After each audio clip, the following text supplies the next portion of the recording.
Isso mesmo, porque eu tinha, na primeira etapa de entrevistas incríveis, cada entrevista durou mais ou menos de 4 a 5 horas.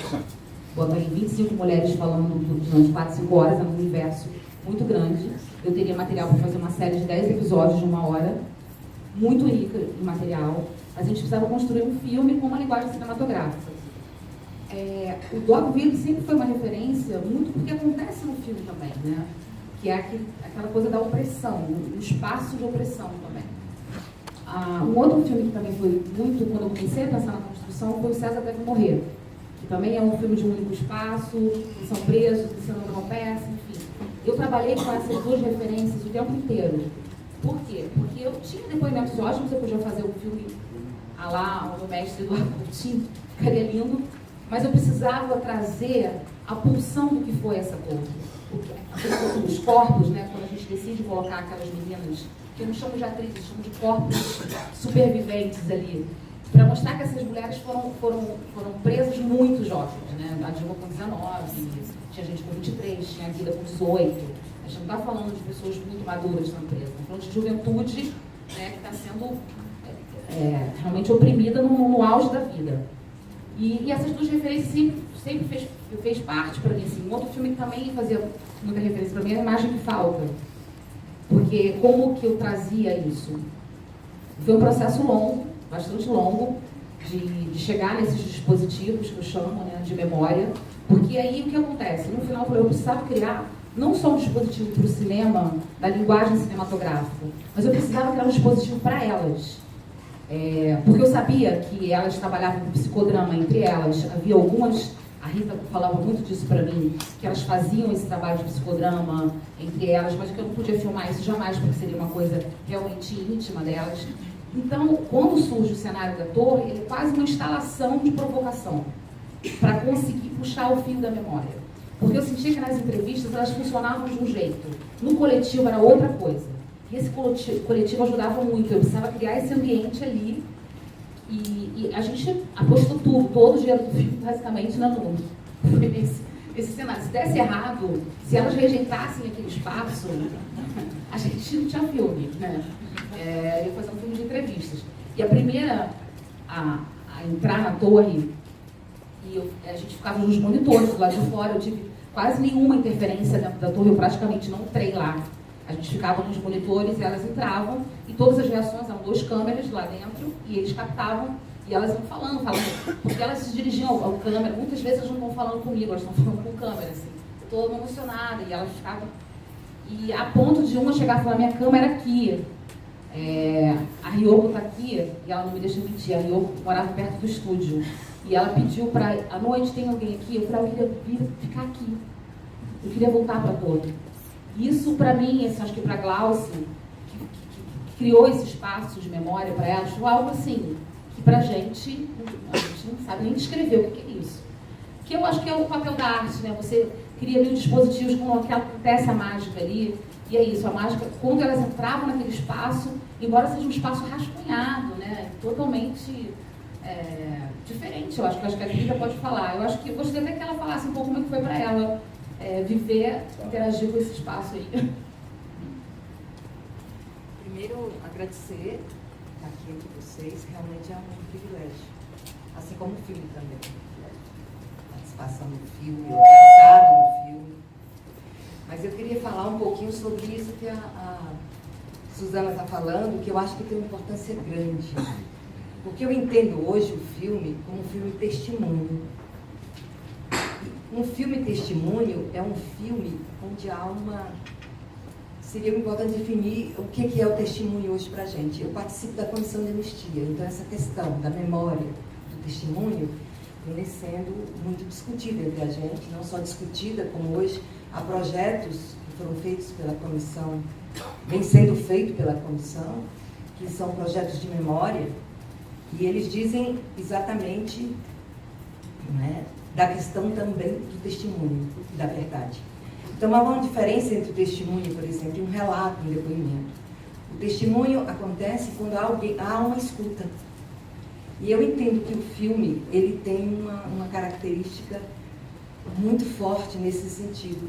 Ele vai além, quando ele quando acontecem as falas, acontecem os testemunhos, não só as pessoas dentro daquela estrutura criada, e aí a importância do espaço e das estruturas, no cinema também, não só no cinema, a estrutura ela tem uma importância grande. Na nossa experiência, sempre subestimadas as estruturas, sempre foram.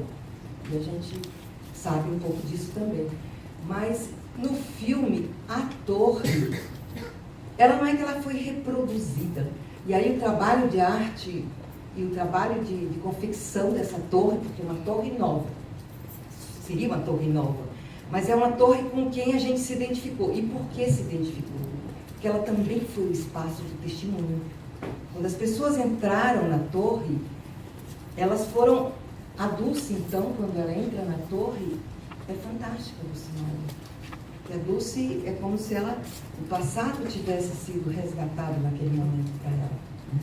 Então, é toda uma emoção e é uma emoção que passa. Então, sintetizando, porque eu não tenho para cada um e eu vou pensar nisso. Quando o trabalho começou, foi um aprendizado. E também foram momentos em que o testemunho se manifestou. E quando ele se manifesta, quem ouve, no caso da Suzana, também se transforma nesse processo. É um processo que, nas nossas clínicas, ele é terapêutico. Porque não é mais só eu que falo, mas é alguém que escuta, e o que eu falo não é só meu, é um fragmento de uma memória que é coletiva. Então, isso aconteceu o tempo todo. O tempo todo isso aconteceu, nos diversos momentos do filme, porque não eram coisas fragmentadas, etapas, não. Eram momentos, e eles se sucediam. Então, nós estamos, inclusive, o nosso modo de estar no filme, de se vestir é diferente no filme. De repente, como é que aconteceu? A Dilma tem uma profunda relação com a gente, profunda relação com a gente. Na realidade, nós somos uma família dela. Em momentos em que ela necessita, ela nos chama, de alguma forma. Então, isso... E ela foi muito importante, porque ela consegue...